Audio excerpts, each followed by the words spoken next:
Hey, Dirt Farmer Jay here from dirtfarmerjay.com.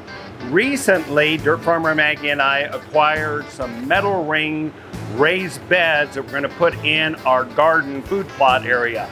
But we got a gopher problem and we wanted to make sure the gophers couldn't get up underneath. And we thought, what are we going to do to stop that? Chicken wire or something better? Stay tuned and I'll tell you what we discovered.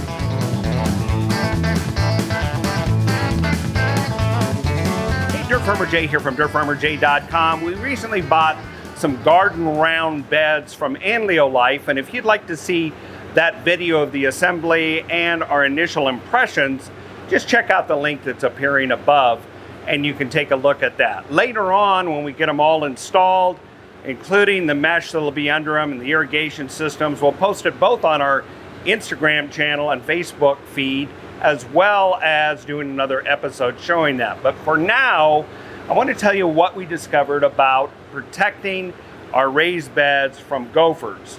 Now, we've already had a negative experience and experienced the prowess of pocket gophers, being able to find areas in a whole garden area that's been smothered under bark. They found the beds and came up in a couple of them. We've had to do a lot of control to get them under control, and there's still one that's eluding us. So I thought we better just do this right to begin with. I thought about all sorts of things here. You can see stucco wire right here at our local big box store. It's 20 gauge, 1-inch stucco wire. If you look at it, you can see it's not really heavily coated. It's meant to be embedded in the cementous structure of stucco. So it's not going to get a lot of moisture corrosion going on. It's just going to be buried in that. But it won't be where there's a wet-dry cycle happening a lot of times, or the soil chemistry in contact with it. So stucco netting, economics are pretty good, but it's not going to last in the pH of the soil with all those changes I just mentioned. So that first idea was out.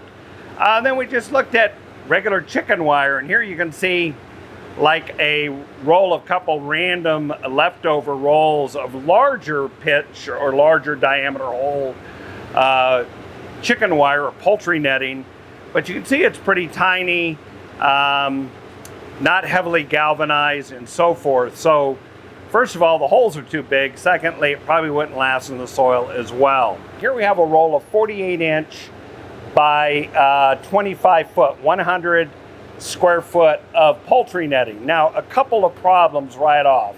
Number one, this is bright galvanized, as you can see. There's not a lot of coating on this. It's a light zinc coating that was actually coated on the wire before it was woven into this net. Secondly, the opening of the holes is 1 inch, which is way too large. Gophers can get right through it. So unless you're going to double net and cross over and hope you don't have any gaps, then this isn't going to do the job you want it to anyway, okay? So then the next thing we did is we researched and ended up purchasing what's called root guard for gopher guard type of material. And this particular roll was 4 foot wide, 25 foot long, so 100 foot. Now, there's a couple of key differences on it. First of all, the first clue is that the pitch is smaller. It's 3/4 inch, small enough that the typical and almost all mature active gopher couldn't get through that. It would keep running into enough tight spaces it would give up and move on. So that's the first thing that that the root guard has going for it. The second thing is, if you'll notice the difference in appearance. So here is some of the root guard right here. Now you can see if we look close here at my hand, number one, the sizes are pretty small. I mean, as far as how large the openings are right there. So as I said, gopher can't get through that. Number two, it's a little difficult to see on screen, but I'm going to show it up there. This isn't bright shiny. It's a kind of a dull gray and a little bit more cobbly in appearance, and here's why. Not only was it galvanized as wire with bright zinc, electro galvanizes that process. You see that a lot with shiny nails that aren't really galvanized, they're just shiny, some screws, that sort of thing. That's electro-galvanizing. Very thin, nice appearance, but not good for resisting corrosion. Whereas what you're seeing here is hot dip galvanized after the mesh was created. So there's a double dip galvanizing. Why is that important? Corrosion resistance. And this is forecasted to last 5 to 15 years, somewhere in there, according to the forums and different people that I've gotten feedback from. The manufacturer is a little bit more conservative than that.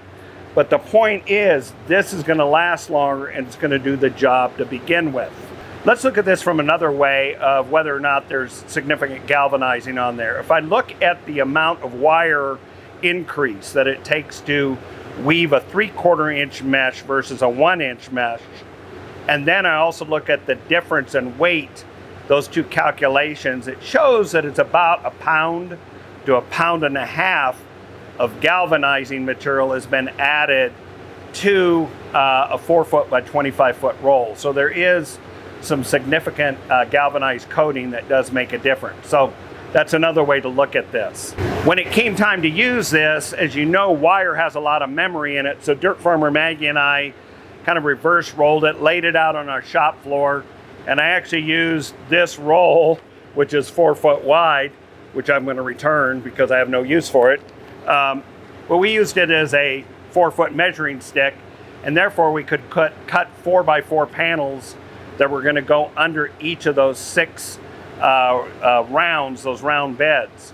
So that was going to work really well, and we were able to cut each of those out. Now, once we got them cut, we stacked them all out there, the next thing we need to do is to cut a very small section out of the dead center of each one that would allow us to put the irrigation riser that was going to come up in the center of the bed. And then we'll probably actually take another scrap of wire and lay another patch around that to make sure there's no gaps around the riser where a gopher could wheedle its way in. So we're going to put this amount of effort into it. We're going to try to do it right and do a one and done, bury it and forget it for as long as the life of the wire is.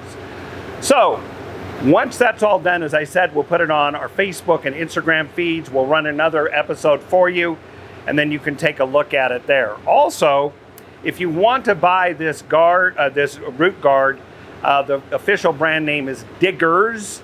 You can get at gopherbasket.com, and I put a link for you in the description down below.